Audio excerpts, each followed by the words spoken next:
Hello, everybody, and welcome to Reproaction's March webinar on the criminalization of pregnancy outcomes. I'm going to go ahead and get us started. So to start us off, I will introduce myself and then pass it over to my wonderful co-host. So my name is Jessica Ensley. I use she, her pronouns. I am the Senior Vice President of Outreach here at Reproaction, and I am based in Washington, D.C. And I will pass it over to Layla to introduce herself.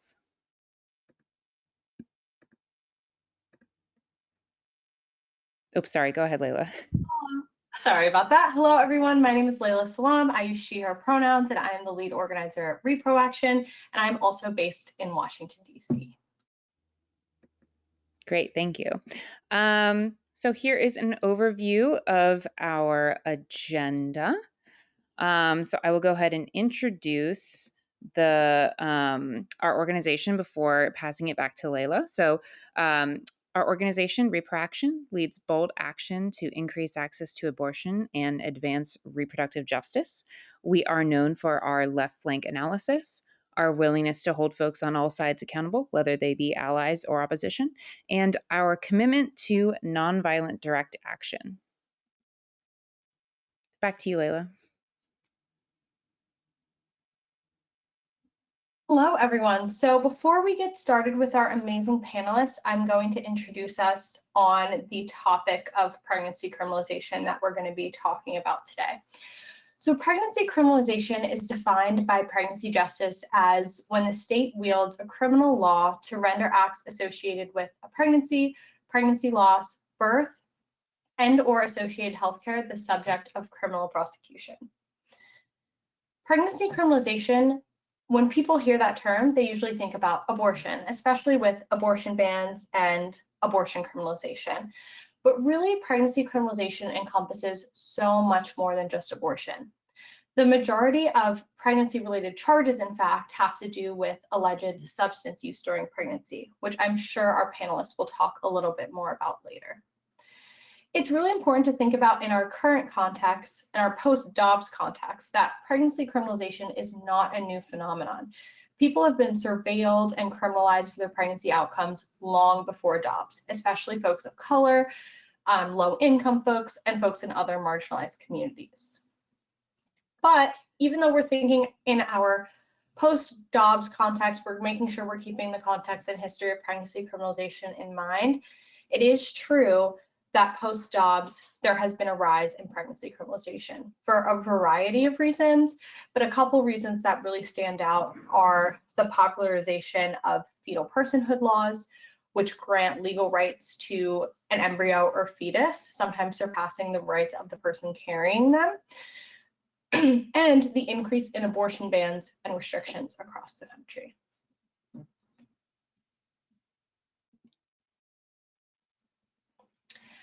Pregnancy surveillance is also a really big part of pregnancy criminalization. The criminalization of all pregnancy outcomes must in some way involve the surveillance of a pregnant person. And pregnant people are most commonly brought to the attention of law enforcement by a bunch of different means. This is, again, by no means an exhaustive list, but two really important ones are, number one, a medical provider.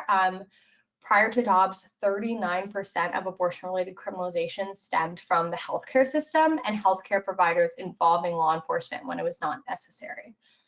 Another really common way that folks come in contact with the criminal legal system is because of someone they told about their pregnancy outcome, whether that be an abortion, a miscarriage, or something else. And it doesn't necessarily have to come directly from that person that someone told, but it could come from them telling someone else or that information getting out in some other way. So it's really important to know that once pregnant people are in contact with the criminal legal system, their online activity can also be used against them for surveillance. So it's really important that pregnant people and abortion seekers practice good digital security.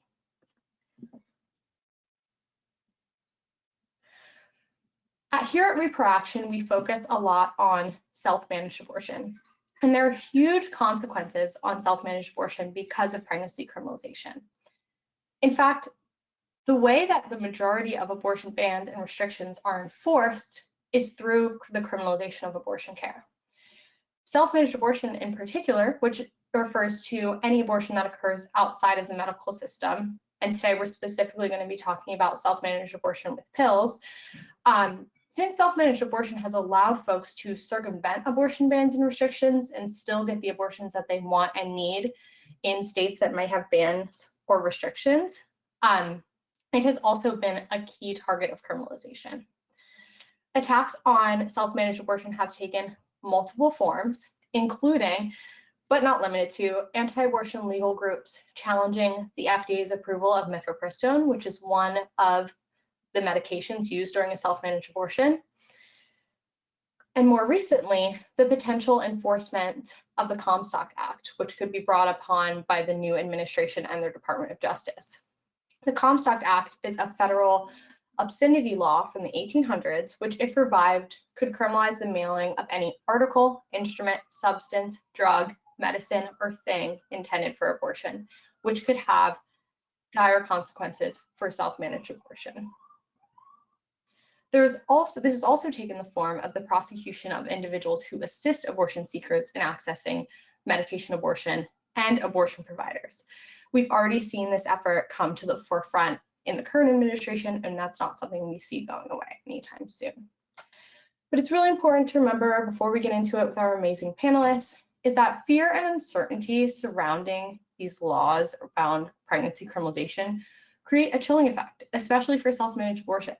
They discourage people from seeking the abortion care they need because they may be at risk of prosecution. And I'll pass it back to Jessica to start our panel. Thank you so much, Layla. So I'm very excited to introduce our first panelist, Dana Sussman. Pregnancy Justice Senior Vice President Dana Sussman, she, her pronouns, joined the Legal Defense and Advocacy Organization in 2021 as Deputy Executive Director and served as Acting Executive Director before becoming Senior Vice President. Dana previously served as a Deputy Commissioner at the NYC Commission on Human Rights and has 15 years of experience as a workers' rights, civil rights, and gender justice attorney. After graduating from Northeastern University School of Law, Dana served as a legal fellow at the Center of Reproductive Rights and clerked for federal magistrate Judge James Ornstein in the Eastern District of New York. Dana holds a BA and an MPH from Tufts University. Dana, thank you so much for joining us today. Let me unmute you. Okay. Hear me? Hello, thanks for having me. Yeah, thank you so much for joining us. And my first question for you is Pregnancy Justice released a very influential report which outlined the rise of pregnancy criminalization from 2006 to 2022, as well as that detailed number of criminalization cases that occurred in the year after Dobbs 2. So I wanted to ask you, what do you see as the biggest difference in the post-Dobbs results and analysis? And are there any similarities to pre-Dobbs criminalization of abortion? Sure. So as you said, we released a report in the fall of 2023 that looked at the 16 and a half years before the Dobbs decision, so right up until June 2022. And we documented nearly 1,400 cases of pregnancy criminalization, as you defined it, or as Layla defined it earlier in the webinar, that these charges that would not have happened if the pregnancy or pregnancy outcome didn't occur. So they were, the fact of pregnancy is an instrumental component of the crime. And we then published a report last year in the fall of 2024, looking at the first year post-Dobbs. And in that report, we identified 210 cases in a single year. Both studies, both reports are undercounts. These are really important. It's a really important disclaimer that we share because it's really, really hard to find these cases. These cases are not charged with any specific crime that would be obvious to any person that it's pregnancy related. These are charges of child abuse, child neglect or child endangerment, murder or manslaughter, abuse of a corpse, or improper disposal of fetal remains. So on their face, these aren't obviously pregnancy related charges, But once you dig in deeper, you can see that these cases are about, exposing a fetus to some perceived or actual risk of harm, or for experiencing a miscarriage and being essentially blamed for causing that miscarriage or that stillbirth, or for self-managing an abortion. But on their face, they are what we would call crimes of, sort of general application.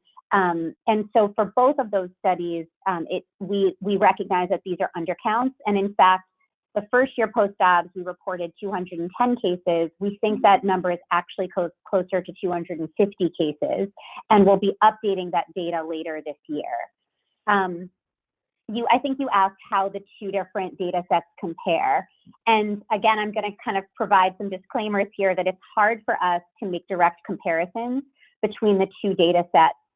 We were looking at, in that first year post-obs, just 1 year of information versus 16 and a half years.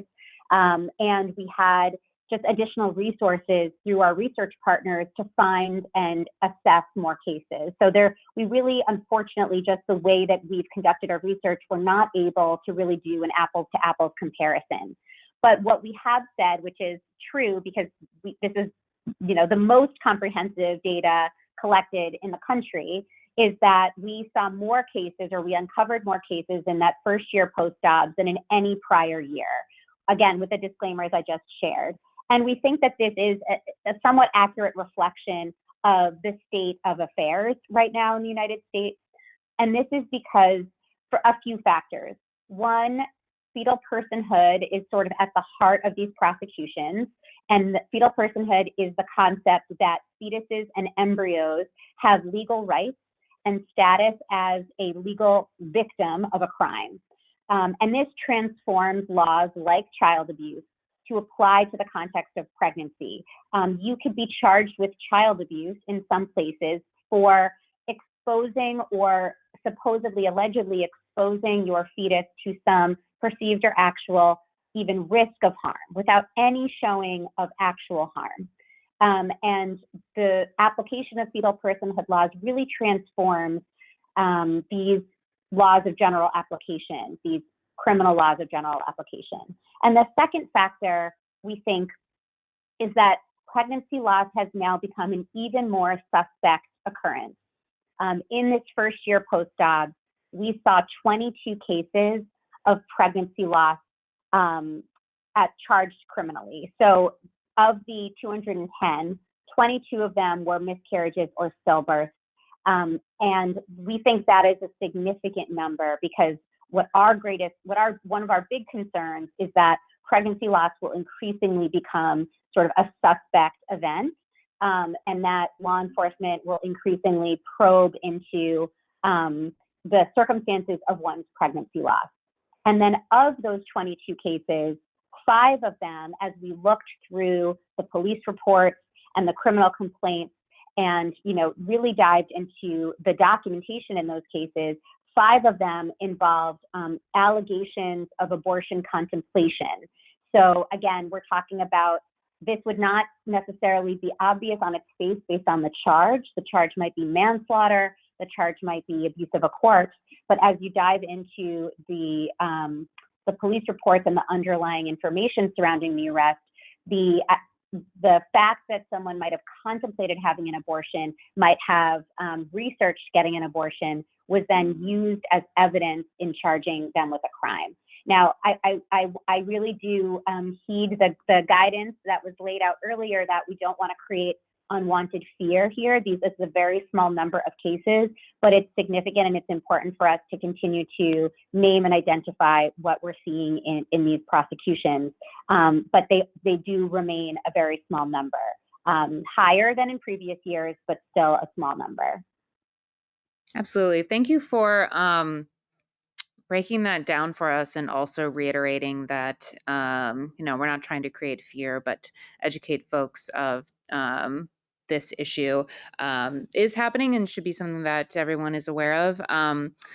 My next question for you, you sort of answered one of them that I had on deck, so I'll skip to the final one, which is in states with now strong reproductive protections in this post-dobbs world.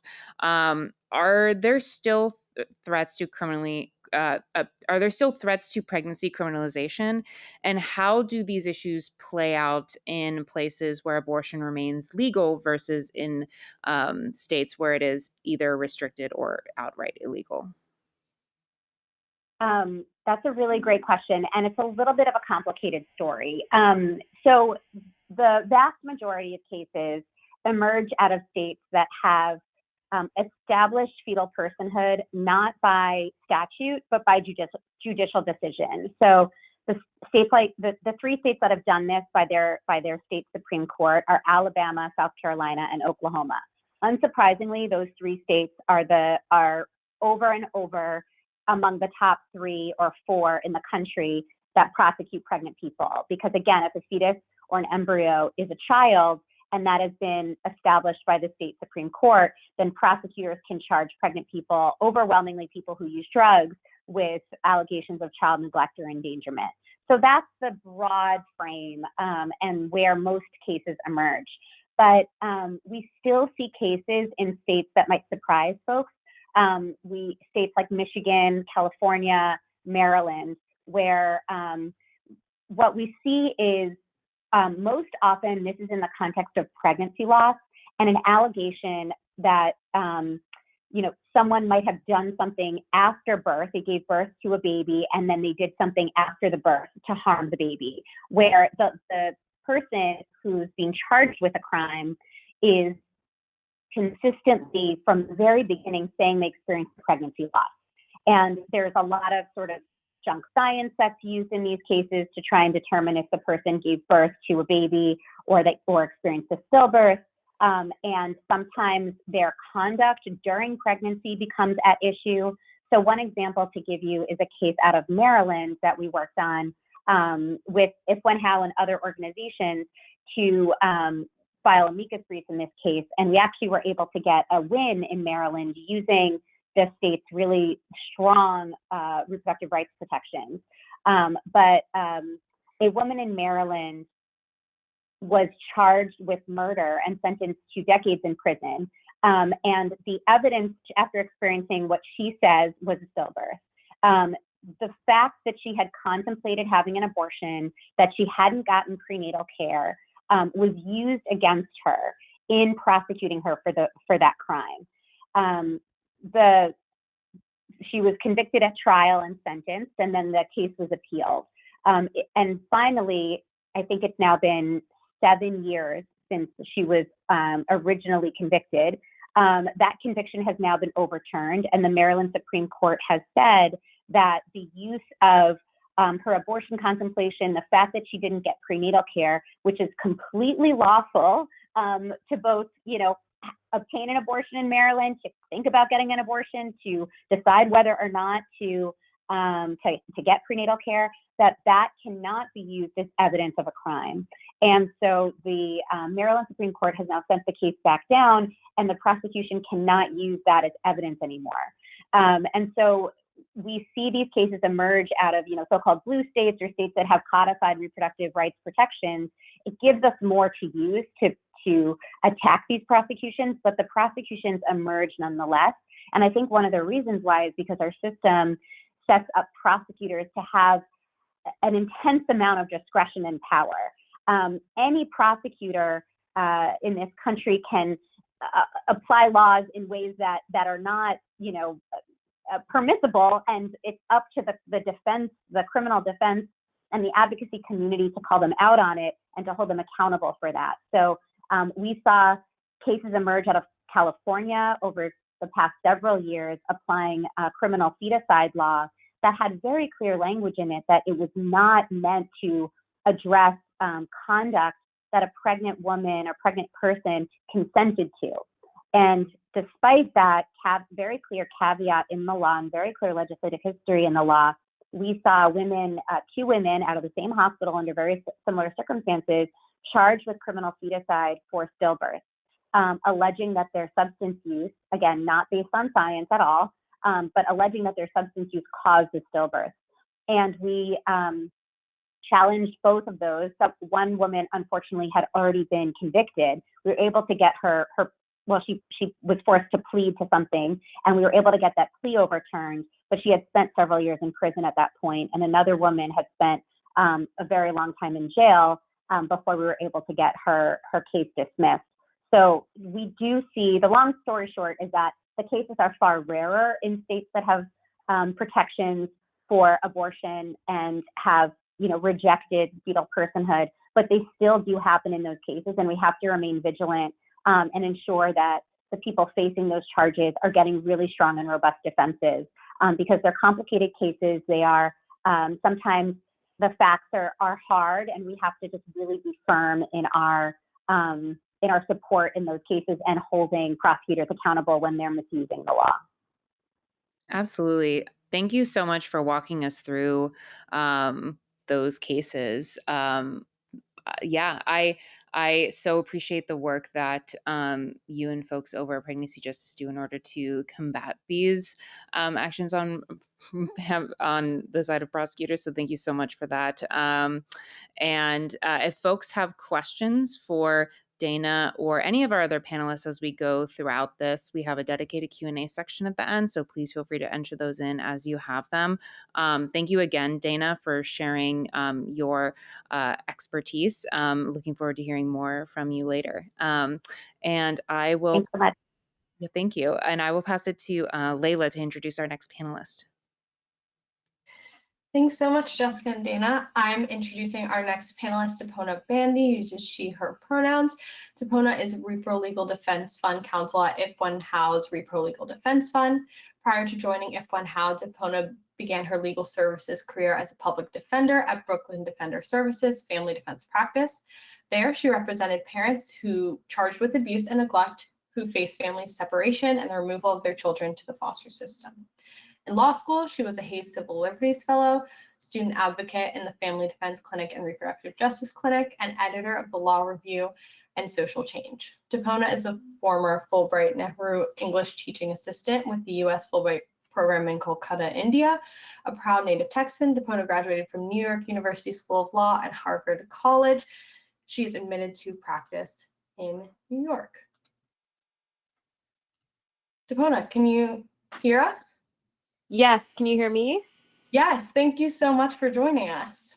Thank you so much for having me. And it's been a pleasure to hear from Pregnancy Justice as well as you folks so far on this webinar. Amazing. I'd love to start out by asking you about your work with If One How and the Repro Legal Defense Fund. I'd love to know more about what legal strategies have been the most effective in challenging pregnancy criminalization, and if One How has had any success that you would like to talk about in overturning unjust prosecutions. Of course, I'm happy to start by sharing about If One How and the Repro Legal Defense Fund. So at If One How, we provide a variety of legal services, advice, and support to people experiencing state violence and criminalization for their pregnancy outcomes. And our specific expertise and focus is on self-managed abortion and pregnancy loss. At If One How, we have a litigation team that directly represents people. We have our Repro Legal Helpline team, which fields calls from callers across the country seeking assistance figuring out how to obtain an abortion and analyzing their legal risk. And at the If One How's Repro Legal Defense Fund, which is where I work, we provide bail and other financial support to get people free and help people mount strong defenses. So I will say, as a basic principle at If One How, we know that self-managed abortion, which I know, Layla, you already described very eloquently at the beginning of this webinar, it is not a crime, except for in a very small set of circumstances in the state of Nevada, which hopefully will be changing soon. But that does not prevent criminalization of self-managed abortion from happening. And our own research at If One How shows that of the adults who have experienced court involvement for their self-managed abortion, 83% were charged under statutes that were not self-managed abortion bans. So what that brings me to is to answer your question about how to fight self-managed abortion criminalization, we recognize first that it is charged in ways that may not appear to be criminalizing self-managed abortion. So I will say Dana already shared a little bit about this at pregnancy, as she's describing pregnancy justice's work, that we also deal with charges that are, for example, homicide and criminal child abuse based on someone doing something during their pregnancy that is alleged to have quote unquote harmed their pregnancy, such as ingested or used substances, gotten sick, sought an abortion. And these treat embryos and fetuses as legal victims of a crime and punish people for their alleged conduct during pregnancy. There's also abuse of corpse statutes, for example, which were first seen in the 17th century related to exhuming bodies for medical research and grave robbers. But they've even been used against folks who have been accused of self-managing an abortion or having a pregnancy loss.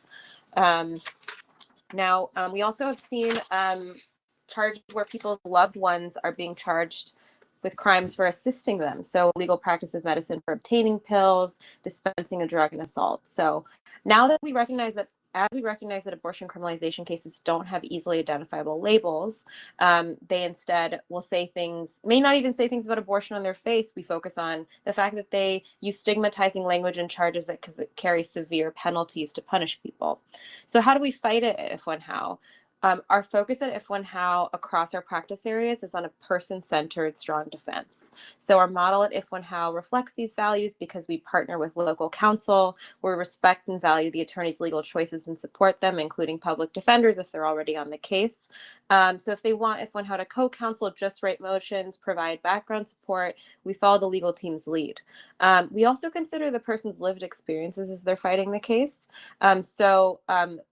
Very importantly, the Repro Legal Defense Fund, which I'd like to speak about in detail, is that we fund pretrial release and we create safe release plans with our clients. So If When How's own research shows that 93% of adults arrested for a self-managed abortion experience pretrial detention.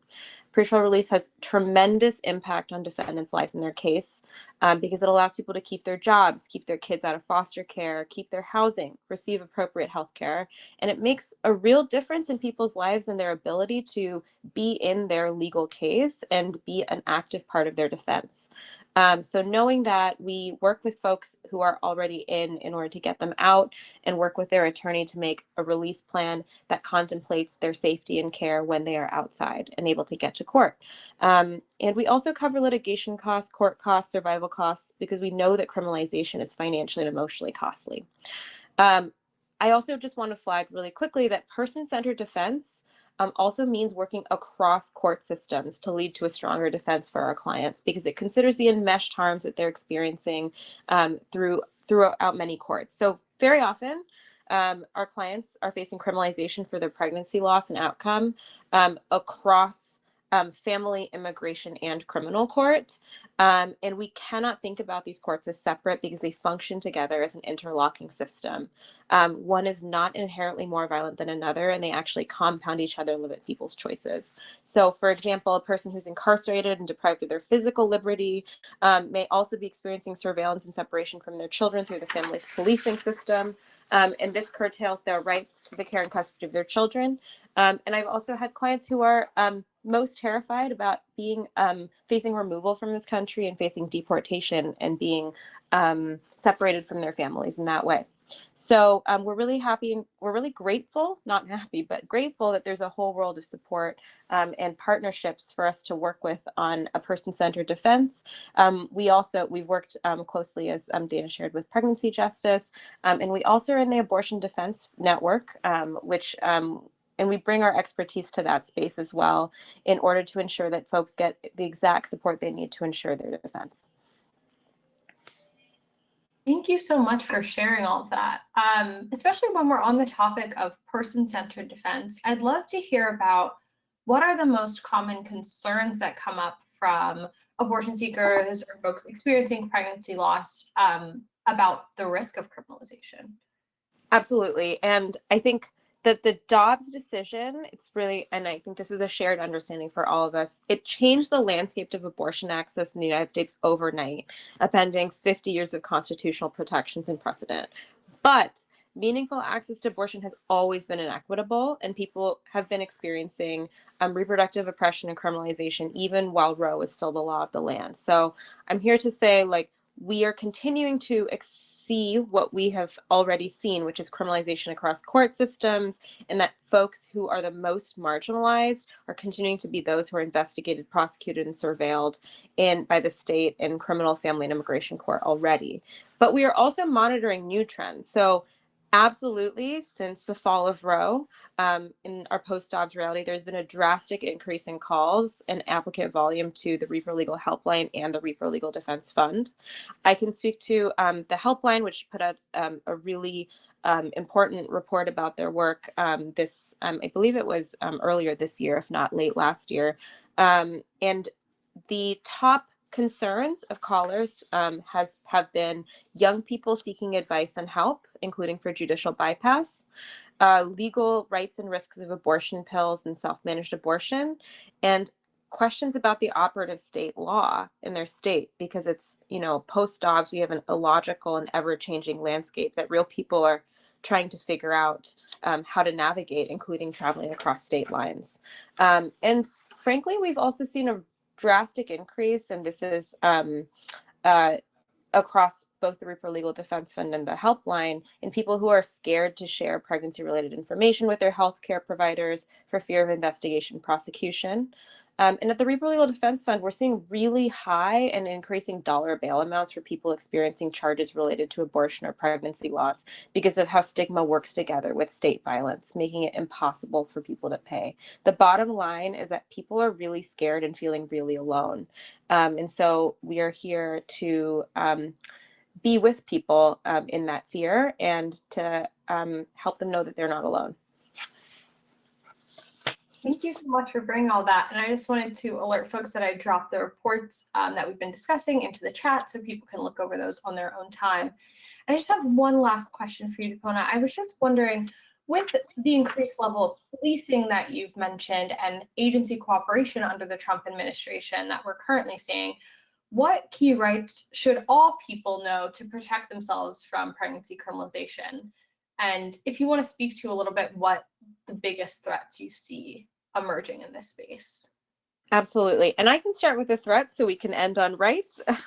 The first, the threat that I've been naming is continuing and escalating state violence. So we are monitoring and escalating actually the Repro Legal Defense Fund, a particular one, which is attacks on charitable bail organizations, and that impacts our and other funds' ability to provide financial support and get people free, because there are limits on the amount of support, kinds of support, or outright bans on assistance to make people feel more alone and less like they have a community that can uplift and support them.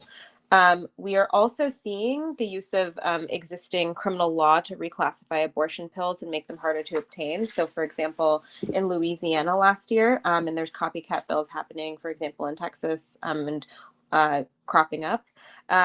Louisiana enacted a statute classifying two pills used for medication abortions as Schedule 4 controlled substances. This places them in the same category as substances that the state determines carry potential for dependency and makes it a crime punishable up to 5 years in prison to possess these pills without a prescription. So this change requires healthcare facilities to store the pills separately and with other heightened precautions. And in Louisiana, due to an almost total abortion ban, pills cannot be prescribed in the state routinely for abortion. So the purpose is to continue to restrict access to abortion medication in states with near total bans. And the impact is that it'll impact those who get pills other ways or who help others get pills. And when they're used in emergency situations like miscarriages, they could delay folks in actually getting them dispensed in emergency and life-threatening situations.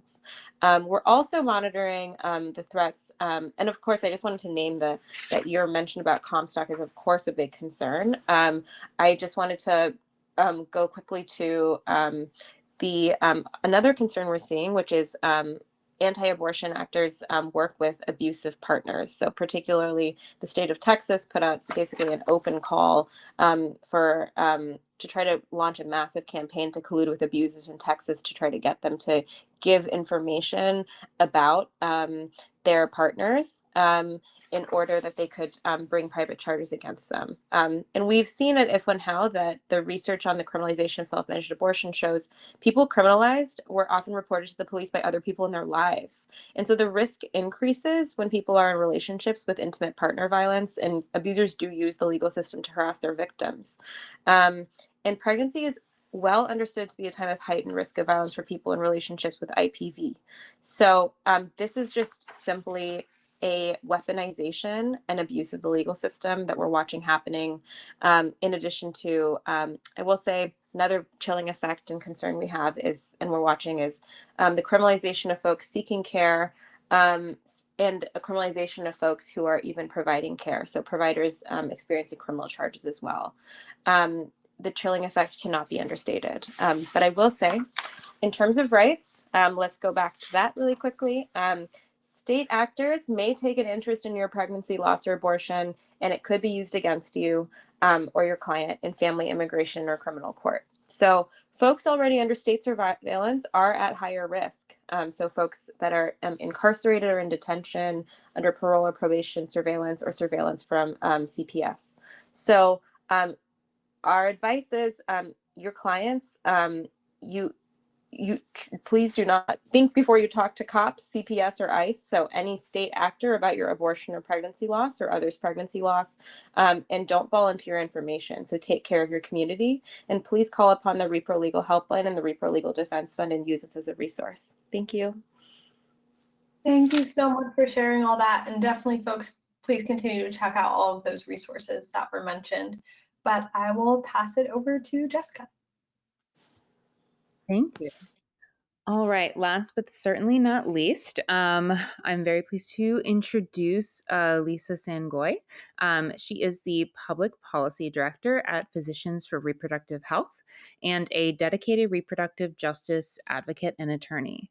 For over a decade, she has fought against the criminalization of pregnancy and parenting. She co-founded and co-directed Movement for Family Power, using movement lawyering to support grassroots organizing for foster system reform and abolition. Lisa has provided legal representation at trial and appellate levels, consulted on cases and legislation nationwide, and published widely on these issues. She has worked with organizations such as Mothers Outreach Network, Pregnancy Justice, and Brooklyn Defender Services, and holds a law degree from NYU, a master's in human rights from Columbia, and undergraduate degrees in math and philosophy from NYU. Lisa, thank you so much for joining us today.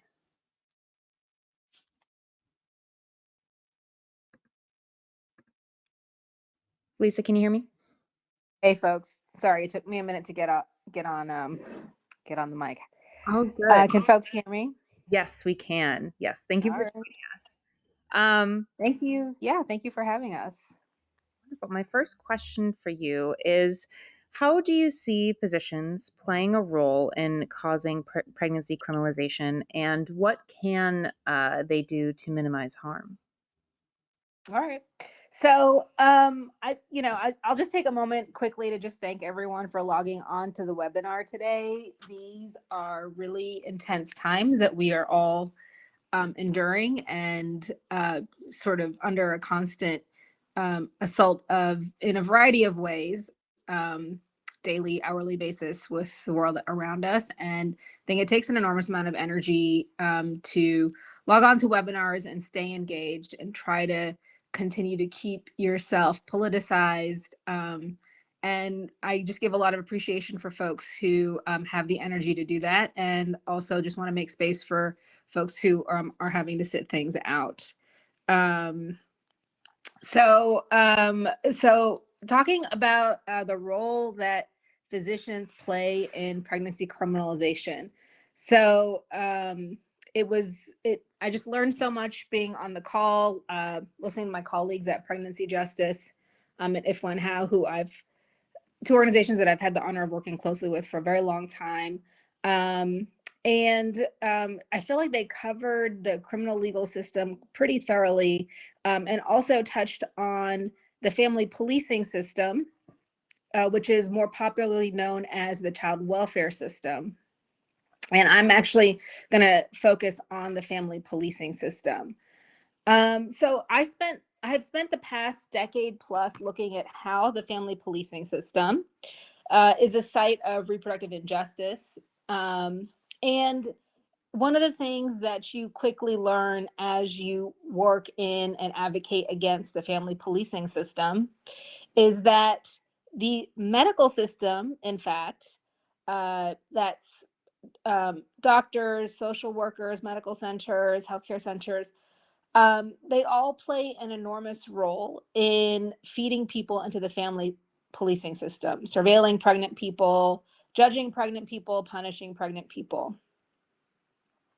So, in some jurisdictions, over 20% of calls to the family police come from hospital systems. That means people go to medical centers seeking health care, and instead, what they get is a call to the family police. And um, and and and this call claims that their parenting ability is highly suspicious, and to be investigated, that the quality of their homes, the quality of their parenting, all needs to be investigated to determine whether the child is safe at home. So, I think the family policing system has told folks that really it only intervenes in the lives of people who are really either right about to do serious harm to their kids or have done serious harm to their kids. And once again, working, advocating against the family policing, learning about the family policing system for a very long time, what you learn is actually the vast, vast, vast majority of folks caught up in this system are nowhere near risking harm to their kids. In fact, they're just normal ass folks living their lives, and surviving in conditions of extreme marginalization. And so a lot of people are having hospital systems call the family police on them for things like not having access to healthcare or transportation and missing medical appointments, for refusing medical interventions that they don't agree with, or even just asking for more information about medical interventions, for having previous family policing cases. So maybe you had a kid that the family police took from your care 10 years ago, and 10 years later you go to give birth. That incident 10 years ago will put you on the hospitals will call and put you on the radar of the family police for that alone. And then, of course, one that has become more well known is testing positive for controlled substances while pregnant or while giving birth. And a lot of medical systems, a lot of physicians believe themselves to be putting children and families in connection with help and safety, with care. And I have to say, I do find this belief to be naive at best and questionable, because it doesn't take a lot of Googling to really uncover the extremely awful outcomes the family policing system has for the kids that it takes into its quote unquote care, and for the families it takes into its quote unquote care. And it doesn't take a lot of Googling to really find out about the enormous racism within the system, sexism, ableism, so on. So, physicians play a role in a variety of ways. I've touched upon a couple of them already. So there is this practice called mandated reporting, which is, there are laws in the 50 states that say different things around suspicion of child abuse and what your obligation is as a medical care provider to call the family police when you suspect child maltreatment. Overwhelmingly, medical care providers really overreport, and overreport not because they have definitive evidence that there is a serious risk of harm, but rather because they did a drug test and it came positive for a controlled substance, which of course is not the same thing as the kid is at risk of harm, or because someone missed prenatal appointments and they just for some reason didn't sit down and have a conversation with the person about what was going on with their health care.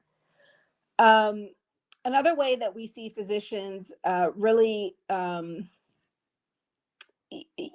play a role in criminalization is to really not ask questions about their hospital's policies and procedures. So, the medical system feeding folks in the family policing system, this is not a new thing. This has been going on for decades. Hundreds of thousands of families, if not millions, have been fed into the family policing by the hospital system, by hospital systems all over this country for the last probably 4 or 5 decades.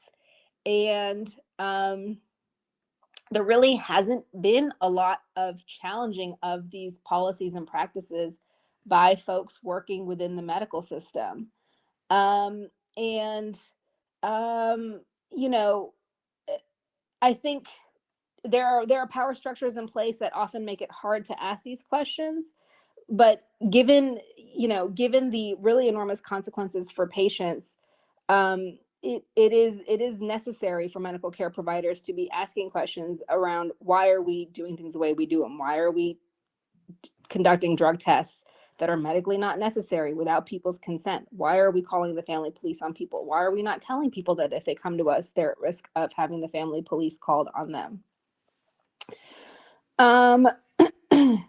And, also there is, I think within hospital systems, we're not seeing a lot of, even the hospital systems that sort of feel like they have more progressive policies around mandated reporting, we're not really seeing a lot of acknowledgement about the consequences of collecting highly stigmatized and criminalized information, right? So hospital systems continue to want to collect information around, are people living in situations where they experience intimate partner violence, and are they documented or undocumented? Are they using controlled substance?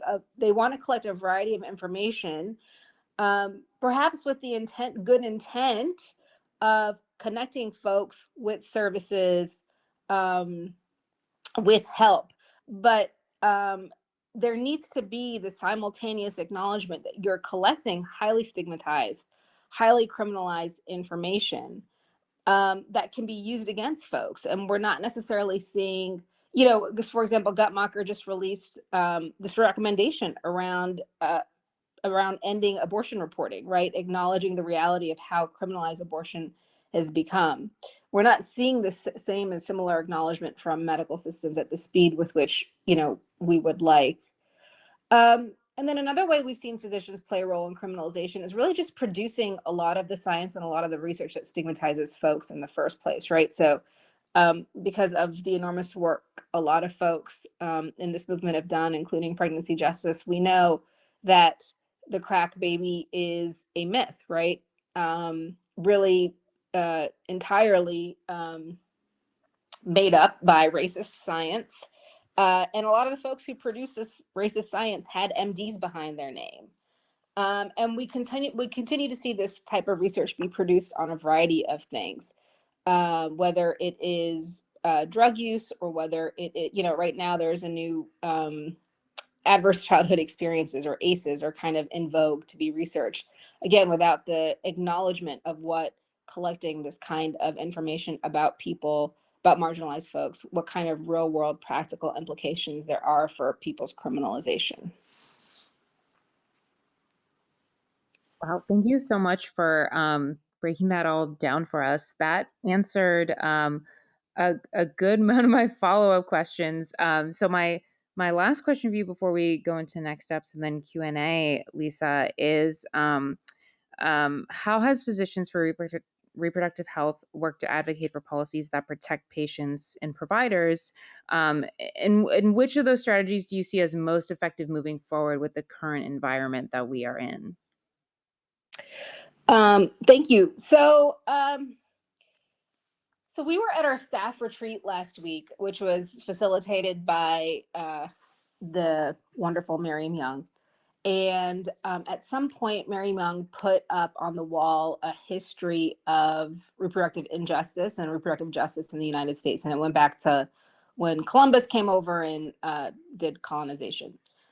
and the, you know, the timeline had like, I don't know, like maybe like 100 entries or something all around the wall. It was really a magnificent timeline. And one of the things that we observed, right, we walked around the room, looked at this timeline, and one of the things that we observed is that for every great injustice, in particular reproductive injustice that has happened, the medical profession, and by this I mean the white sort of American Western mainstream medical profession, has played a critical instrumental role in making that injustice possible. Right? And I think these are histories we're all familiar with. Eugenics, how eugenics was used to justify enslavement and colonization, genocide, how medicine has pathologized and criminalized the LGBTQI community, how, you know, medicine has propagated ideas about the innate differences between sexes and helped reify gender roles, how Western medicine has diminished and invalidated holistic medicine, tried to stomp out models of care that were critical, that are critical in communities such as midwifery care. More recently, the war on drugs, right? None of this could have happened without not just the buy-in, but and complicity, but propagation by the medical system and the medical industrial complex. And, you know, we were really, as physicians for reproductive health, we were like, oh, damn, like that, you know, we know this, but it was really an experience to see it all together. And then conversely, what we saw was, you know, in terms of the great injustices that were overcome, right, and the great moments of the arc of history bending towards justice, it was social movements that were critical to those. And medical professionals were not at the center of social movements. They were essential allies, and they absolutely had a role to play in supporting social movements. But the ways we got to some of all of our dearly held rights and movement wins were through the power of social movements. And so I think, you know, from this, I think we took away a lot of lessons for the orientation of PRH, which is that it is critical for us to continue to build our base of physicians, making it more and more diverse, not just, you know, race and ethnicity, but in all sorts of ways every year. And it's really important that we spend a lot of time and energy politicizing and radicalizing our physicians, because inherently the medical profession here in the United States, and this is very different from many places around the world, and I'm not going to go into detail about this since we don't have a lot of time, but a lot of places around the world, the physician profession is quite more politicized and progressive and much more active in social movements. So it's, you know, it's really important that we continue to radicalize the profession and deploy them in service of movements. And so really move away from this model of like fancy physician with a lot of credentials, you know, meets with fancy legislator or staffer, and they have a conversation and gin up some, you know, policy win or whatever. And it's, you know, looking more towards how are we deploying physicians in service of movements. So, you know, this week, what it's looked like for me is reaching out to our physician network in Georgia, because the Feminist Women's Health Center emailed us to say, oh my God, there's a hearing on Wednesday and around a very severe abortion restriction bill, and we need some physicians to testify. And so what that looks like is Physicians for Reproductive Health dropping everything we have to do because the Feminist Women's Health Center emailed us, and we're going to meet that need. Or what it looks like is supporting a community organization in North Carolina called Operation Stop CPS. And this activist collective does participatory defense of moms, Black mothers in the community against CPS involvement, and particularly at the point of birth. And so connecting this organization with our OBGYN at Duke, who can help navigate them when hospitals are making calls on moms.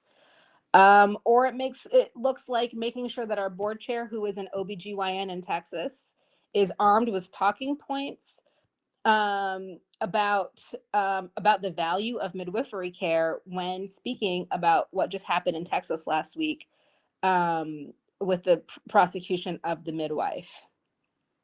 It looks like, you know, politicizing our physicians around abolition and really politicizing them to start to both deploy their privilege in service of movement and policy wins, but also to sort of politicize them to start to, as a profession, decenter themselves and their privilege at the same time.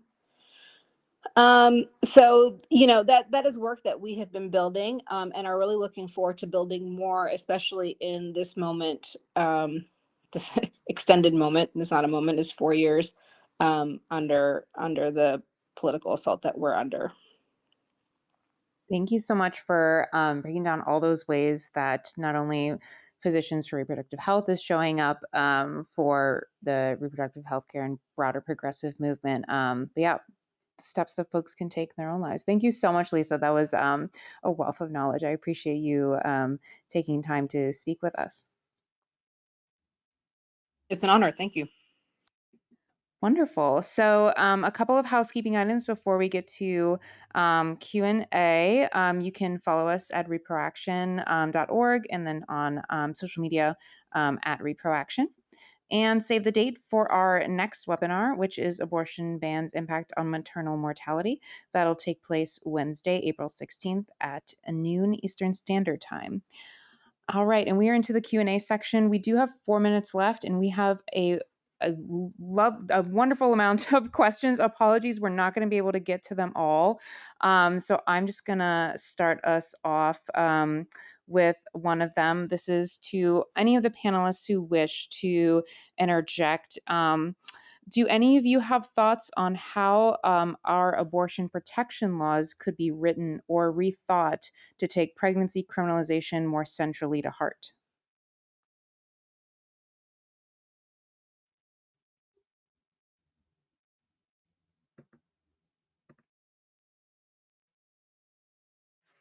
This is Dana. I'm happy to jump in here with a quick couple thoughts. This is a great question and something that we've been thinking a lot about. A lot of what Lisa mentioned resonates really deeply with us and our work, specifically around the ways in which pregnancy is policed by the family policing system. And there are about half the states in the country encourage drug testing and reporting of pregnant people and reporting those drug tests to the family policing system. And so one area of intervention is to look at states that have progressive laws on abortion access and, work to amend the laws around civil child abuse or civil child neglect to ensure that pregnancy-related conduct is not evidence of bad parenting, because that's essentially what's happening. Even in states that firmly believe that a fetus is not a child, you could still be essentially, a case can still be made against you of being a bad parent or a bad mother before you even are a parent or a mother, by virtue of, unconsented to drug tests during pregnancy and then reporting to child welfare. So that's one area that, in my dream scenario, we'd be cleaning up and amending all of those laws, because those exist in quote conservative states and also in less conservative states. So that's one area. And then, there is some language we have seen both in Maryland and Colorado, and there may be other places where the concept of fetal personhood is actually explicitly rejected in their statutes. So not only is there abortion rights, but no law of the state shall be interpreted to establish an embryo or a fetus as a person. So having sort of that affirmative language in statute is really important. And then there's the model like the New York ERA that just passed in November, sort of one of the bright lights of that very dark day, which includes unlawful discrimination or protections against unlawful discrimination by government on a whole basis of protected categories, but includes pregnancy and pregnancy outcomes to ensure that pregnancy criminalization is addressed through the New York ERA. So it's another model there as well. Great. Thank you so much, Dana. Dipona, Lisa, any final thoughts on that question or anything else you would like to say as we wrap up here?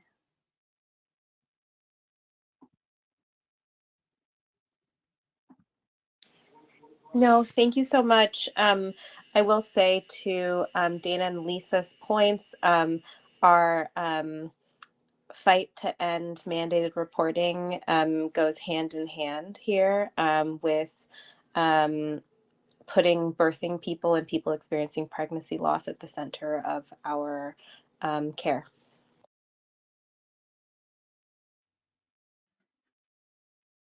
Great. Thank you so much. Thank you to all of our panelists again for taking the time out of your busy schedules to share your expertise with our audience. And thank you to my co-host Layla for organizing this webinar. Appreciate you. And thank you all for attending. I hope you all have a lovely rest of your Monday and take care, everybody. Have a good day. Bye.